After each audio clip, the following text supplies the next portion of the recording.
President Biden has called on the Supreme Court to uphold the 1973 landmark ruling Roe v. Wade. This comes after the announcement that the court would hear a case concerning a restrictive Mississippi law.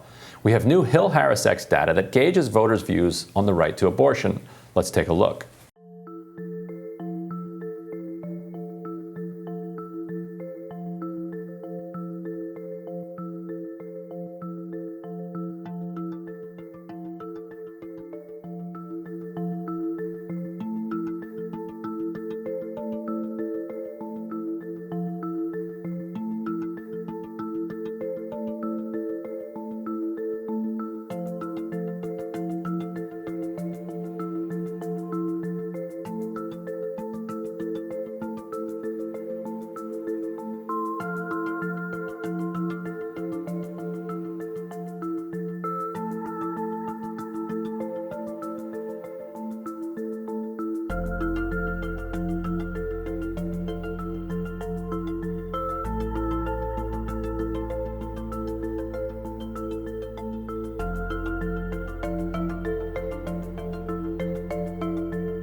The poll found 33% of voters said abortion should be legal in limited circumstances such as rape, incest, and the life of the mother. That's down from 41% in a 2018 survey. In this most recent poll, 25% said abortion should be legal under most circumstances until the point of viability or the start of the third trimester. 23% of respondents said abortion should be legal in all circumstances, while 19% said abortion should be illegal always.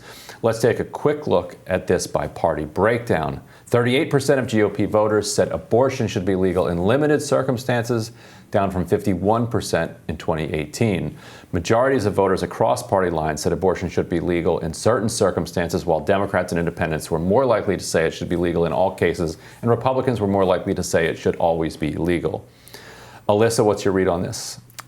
So a lot to unpack, and I'm somewhat surprised by these numbers, but at the same time not. So for those of us who are pro-life Americans, we attribute a lot of the rise in support for the pro-life cause to increases in technology and science that allow things like detecting a fetal heartbeat at an earlier stage that I think often makes people reconsider if they would terminate a pregnancy. But something that I've thought for quite some time that's actually contributed to more people opposing abortions is how some Democrats have come out for very, very late-term abortions. So, infamously, Ralph Northam made comments basically saying close to up until the moment of birth, a woman should be able to have an abortion.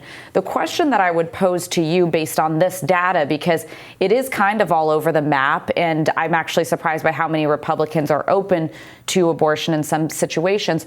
I think that this issue is governed by the pollers of both sides. So on the one hand, many Democrats saying basically until the moment of beyond viability to the moment of birth, whereas then you have Republicans saying 6 weeks. You might not have even missed a period and you can't have it. The place in the middle that is not driving policy that I think a lot of people could actually support is perhaps a ban at 20 weeks when a baby is viable. We know the science dictates that they can feel pain at that point. But of course, our policy discussions are never really driven around the center. It tends to be the extremes of both sides. Well, according to this poll, 2/3 of Democrats support restrictions on on when you can have an abortion. So perhaps that 1/3 is louder, but that's by a 2-to-1 margin. You have Democrats saying that those comments by Northam, which he's said were out of context and were meant in kind of a medical setting in which viability was a much different question, in which the health of the mother what was at stake.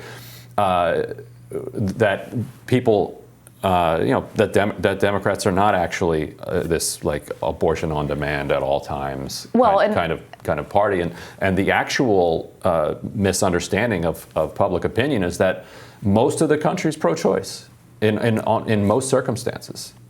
Well, and I think you make a very well taken point that it's often the loudest voices that tend to sort of drive where people think both parties are. Particularly true in your party. I would agree on both counts. I actually do think that most Republicans favor certainly exemptions for cases of rape, incest, and the life of the mother, though oftentimes politicians on stages won't be willing to say that. Right. So 3-to-1.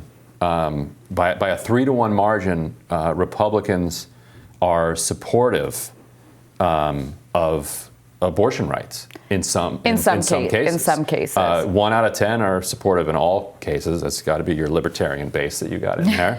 And then 1/4 of Republicans are supportive in most circumstances, and then 40% in limited circumstances. So that is nowhere near where the 6 Republicans are on the Supreme Court. So you actually have a conflict between the Republican Party's voters and its Supreme Court representatives. So if they actually enact what they believe, that's going to be wild. So I think it's an important point that there's a lot more nuance to the life debate than is often had in the public sector, the public sphere. On a campaign stage, it's basically raise your hand and you're universally either pro-life or pro-choice without any further elaboration on what that might mean. So I think that's what's reflected in the data. I am somewhat bullish that the court will be significantly more nuanced in rulings, if any, if this Mississippi case, when it's taken up, or others. I don't think that you're going to see a reflexively pro-life position stated in interpretation if that's not where the jurisprudence dictates that it be. I said this with Amy Coney Barrett when there was a lot of fear among Democrats that she would be, the deciding vote against Roe. I think that you're going to see a lot of nuance from judges realizing that it's a long-standing precedent and would have major repercussions if it were overturned. I think they're going to try to ban abortion and then try to tell us that they didn't. I think we'll see. We'll see. It's going to happen. We'll get the decision, and we'll talk about it here when we do. In the meantime, thank you for watching What America's Thinking. We'll see you next time.